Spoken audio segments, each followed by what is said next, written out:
রাত ৯:২০ town hall মোড়। হালকা মাত্রার বৃষ্টি।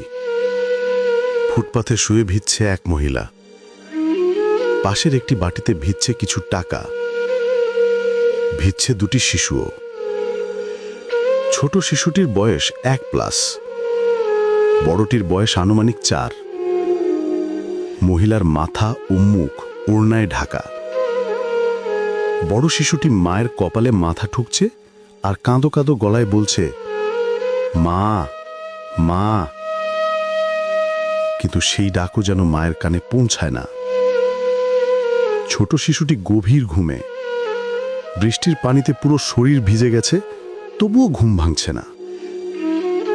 আমি ভাবলাম এসব নিশ্চয়ই ভিক্ষাবৃত্তির অভিনয়। রাগে চিৎকার করে ডাকলাম, কিন্তু কোনো সাড়া নেই। আমার স্ত্রী সাথে ছিল। সে গিয়ে মহিলার গায়ে ধাক্কা দিয়ে ডাকতেই হঠাৎ হুড়মুড় করে উঠে বসল মহিলা। টান দিয়ে ছোট শিশুটিকে কোলে তুলে নিল। ওড়নায় তার শরীরের পানি মুছে দিতে দিতে বলল, কখন বৃষ্টি আইলো আমি বুঝি নাই। আমার শরীরটা খারাপ, হাতে অনেক বিষ। কোন সঞ্জে ঘুমাইয়া পড়ছি জানিই না। আমরা রাস্তার বিপরীতে একটি বন্ধ দোকানের বারান্দায় দেখিয়ে বললাম, ওখানে চলুন। মহিলা বাচ্চাসহ দ্রুত সেখানে চলে গেল।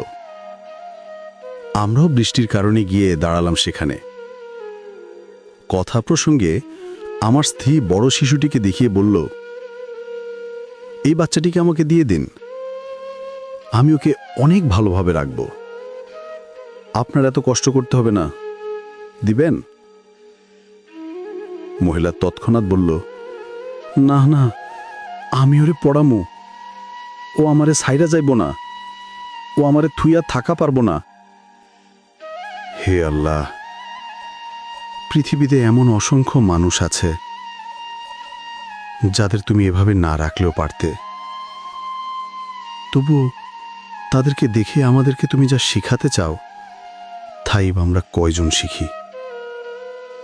আল্লাহ, তুমি তাদেরকে ভালো রেখো। এই লেখাটি এবং ছবি সংগ্রহ করা হয়েছে